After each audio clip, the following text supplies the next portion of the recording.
Haryana daily पहुंच देने वाली सभी यूट्यूब फैमिली को राम राम भाई। मजदूर किसान भाईचारा नौजवान साथी यहाँ पे पहुंचे, उनसे ही बात करांगे अलग अलग मुद्दे पे। बैठ जो भाई, सबसे बाइट देनी है जे। राम राम भाई जी। राम राम जी, राम राम। शुभ नाम? सुनील बालियान नाम है, यूपी से, उस शामली से। अच्छा, यूपी से। तो देख सको भाई, यूपी से भी किसान, नॉर्थ इंडिया से पूरा किसान भाईचारा है, मजदूर भाईचारा यहाँ पे पहुंच चुका है। क्या मकसद है यहाँ पे? देखिए, मेन चीज क्या है, सरकार ने हमारे साथ धोखाधड़ी कर रखी है। जब हमने 13 महीने आंदोलन किया, 13 महीना आंदोलन होने के बाद इस सरकार ने हमें एक वो दिया, जादू की पुड़िया। कह ले भाई, एक काम करो, तुम वापसी चले जाओ, और वापसी जाने के बाद हम तारे कानून वापसी कर देंगे। अच्छा। ना तो इस सरकार ने हमारा कोई भी कानून वापसी किया, ठीक है, और हमारे साथ धोखाधड़ी की। इन्होंने कहा था कि तुम्हारे ऊपर से मुकदमे वापसी ले लेंगे, ना मुकदमे वापसी लिए। इस सरकार का सिर्फ झूठ बोलने से कोई और काम नहीं है। सबसे बड़ी जुमलेबाज सरकार है। इस सरकार ने किसानों को बेवकूफ़ बनाया। इन्होंने कहा कि हम तुम्हें एमएसपी पे गारंटी कानून बना के देंगे, ना आज तक वो बनाया। और 26 जनवरी को जब हम लोग तिरंगा फहराने गए थे तो हमें देशद्रोही करार दिया गया। हमें सबसे ज्यादा बदनामी इस चीज की दी गई कि देशद्रोही है, खालिस्तानी है, पाकिस्तानी है। हम इस सरकार से पूछना चाहते हैं कि तुम कौन से इतने बड़े धर्म के ठेकेदार बने हुए बैठे हो? हैं? इस देश के अंदर हम लोग भाईचारा कायम कर रहे हैं। ये किसान कोई जाति धर्म नहीं है। सरकार तो कह रही है भाई, हम तो किसान हितैषी है, मजदूर हितैषी है, किसानों के लिए हमने बहुत काम कर दिया। हाँ, मोदी जी ने कहा तो था कि लगा आय दुगनी कर दूंगा 2022 में, तो 23 आगे करवा दो ना। कहाँ है आय दुगनी? खर्चे दुगने करवा दिए, गैस डबल कर दी, पेट्रोल डबल कर दिया, बीज खाद महंगे कर दिए। दिखाओ कहाँ है? कुछ जनता और कुछ सरकार के नुमाइंदे में तो है, कणक में पानी लगा दिया, बेले हो रहे किसान है, और ज्यादा उधर ना ला रहे टाइम पास कह रहे हैं दल्लागिरी करनी छोड़ दो, अपनी सरकार के गुण गाने छोड़ दो। एक जनता का, एक वोटर का या एक कार्यकर्ता का यह अधिकार है कि अपनी पसंद की सरकार चुनो, और चुनने के बाद विपक्ष में खड़े हो जाओ। और ये चीज मुझे हरियाणा की बहुत बढ़िया लगी थी। हरियाणा हर बार 5 साल में सरकार बदल देता था, इसलिए हरियाणा का विकास हुआ। लेकिन इस बार पता नहीं कहाँ से क्या इन्होंने जुगाड़बाजी करी, फिर दोबारा से फिर इन्होंने वही काम कर दिया।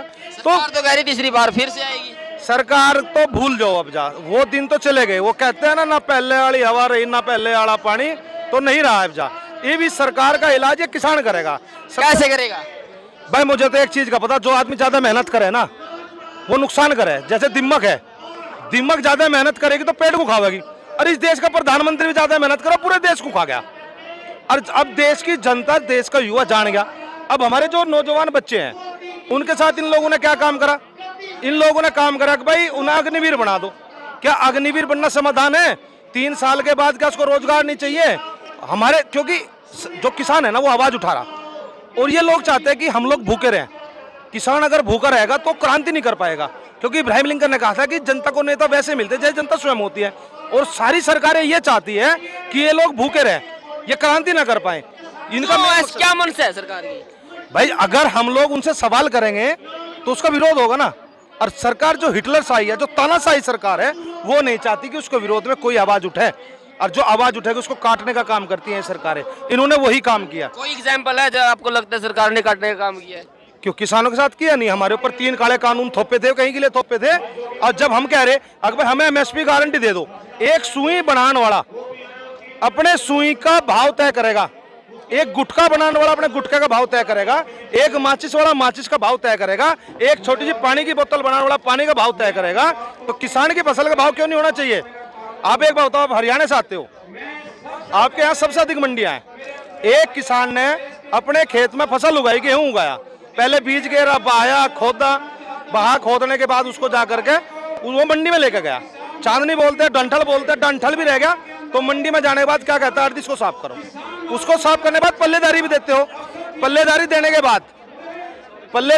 के बाद भी अगर आप लोग पल्लेदारी दे रहे, उसके बाद उसने क्या किया, लाके एक आड़ती ने उसने ला करके, एक व्यापारी ने ला करके थैला दिया, उससे पल्लेदारी भी ले ली। वो गेहूं तो हमारा 19 रुपए किलो, और उसके कट्टे में खरीदे 40 रुपए किलो। अरे उसमें क्या चमत्कार कर दिया, उसने क्या लगा दिया उसके अंदर, बताओ? ये किसान का शोषण हो रहा है। सरकार ने, हरियाणा सरकार ने 10 रुपये क्विंटल गन्ने का रेट बढ़ा दिया, आज अखबारों में आया हुआ है। और भाई हमें किसान ने तेजी है। हम तो इस चीज को मानते, 10 रुपए कुछ नहीं है किसान के लिए। इन्होंने कहे थे आए दुगनी करेंगे, 350 का 700 कर दो, डबल करने की बात कही थी। जब तो मैंने 10 रुपए 5 रुपए, तेल पे कितने बढ़ाए, गैस पे कितने बढ़ाए, खाद पे कितने बढ़ाए। अगर लांडे को पुचकारी दे रहे, अकबर माडा सा दे दो, तो आपने देखा है हिटलर की किताब पढ़ना आप।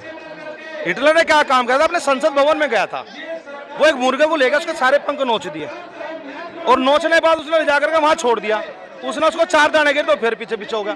तो सरकार ये काम करी कि इनके शरीर के कपड़े तार लो, अगर इन्हें टाइम से 2 रोटी भी मिल गई ना तो ये क्या दिन सही है।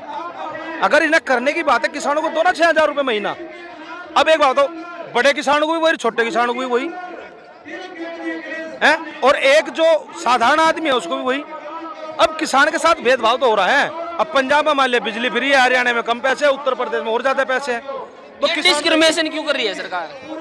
भाई देखो, सरकार का काम क्या है, फूट डालो राज करो। सरकार चाहती है कि जितना आप लोग इनको फूट डाल दोगे उतना ही राज कर पाओगे। तो ये किसानों को भी, हमें भी जाति धर्म में बांटा। सरकार जब आई थी इन बातों के साथ आई थी, 15 लाख खाते में दे दिए जाएंगे, पेट्रोल के दाम कम कर दिए जाएंगे, चीनी कम कर दी जाएगी, सबका साथ सबका विकास। हाँ भाई साहब, वे 15 लाख मोदी जी पे मेरे भी उधारे हैं, ब्याज लागे हो गया मेरे तो। अरे तुम मूल दुआ दो मुझे, तो ब्याज तो हमारे गन्ने का जो पेमेंट नहीं आता उसका दिलवा दो, पर ये 15 लाख रुपए मेरे भी है, थारे भी है। पहले तो ये लेने हैं मोदी जी से, पहले तो हमारे साल बढ़िया है। आज अगर किसान की गलत स्थिति है, अगर किसान के सर पे कर्जा है आज के टाइम, तो सरकार की गलत नीतियों के कारण है। सरकार की नीतियां सही नहीं है। तो कैसे निपटा जाएगा, अपनी मांगे कैसे मनवाई जाएगी? आप कैसे क्या करोगे आगे, क्या आपकी रणनीति? देखिए 3 चीज होती है, शाम दाम दंड भेद। इन तीनों चीजों को इस्तेमाल करा जाएगा। भाई पहले हमने हल्का करंट देके देखा, हल्की वैक्सीन लगाई, वैक्सीन हमारी पास होगी। कोरोना वाली वैक्सीन तो भी बढ़िया वैक्सीन है किसानों की। अब की बार फुल डोज देंगे, पहले टेस्टिंग चल रही थी, अब 2024 आने वाला, 1 साल रह रहा है। किसानों ने हुंकार भर दी है, आज जींद के यहाँ से आवाज लगा दी है, दोबारा से दिल्ली को घेरा जाएगा और इस तानाशाह को घर के अंदर ही बंद कर देंगे। आज 26 जनवरी गणतंत्र दिवस भी है, संविधान लागू हुआ था और इस संविधान में की वजह से आप प्रोटेस्ट कर रहे हो, आप आजादी से बोल रहे हो, freedom of speech, freedom of living, उसी की वजह से क्या संदेश देना चाहोगे जनता को? देखिए हम तो ये कहते हैं, जो बाबा भीमराव अंबेडकर ने संविधान बनाया, काफी मेहनत से बनाया था, और ये विश्व का सबसे बड़ा संविधान है, सबसे बड़ा लोकतंत्र। हाँ, और इसका हम सबसे बड़ा सम्मान करते हैं, सबसे ज्यादा सम्मान करते हैं कि हम लोगों को एक ऐसी आजादी मिली। लेकिन इन लोगों ने, काले अंग्रेजों ने दोबारा से हमें गुलाम करने का प्रयास कर रखा है, और ये जो सरकारें ये चाहती है कि भाई इनका जो आने वाला टाइम है ये संविधान को खत्म कर दे और एक तानाशाह सरकार बनाई, इनकी नीयत ये है। लेकिन ये देश का किसान, नौजवान साथी, बल्कि अब तो देश के पहलवान भी जाके, देश के पहलवानों का शोषण हो रहा है। पहलवान किसके बच्चे हैं? मजदूर के किसान।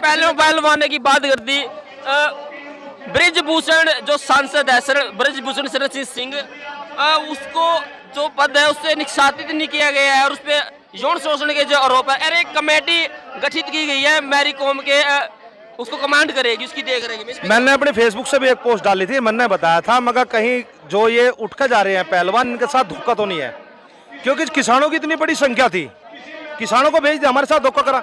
उन पहलवानों के साथ क्यों धोखा नहीं करेंगे? वे बेचारे इतने नादान थे, समझदार नहीं थे, उन्हें भगा के भेज दिया। अगर करना था उसी टाइम खंडित करते। दिनेश फोगाट और ये उसका पुनिया, बजरंग पुनिया का भी ट्वीट आया कि हमारे साथ धोखा हुआ। धोखा हमने तो पहले उसी दिन बता दिया था मैंने, मगर तुम्हारे साथ धोखा है, नहीं उठना, क्योंकि पूरे किसानों का समर्थन उनके साथ था। हमारे राकेश टिकैत जी ने भी समर्थन दिया, हम भी वहां पहुंचे थे।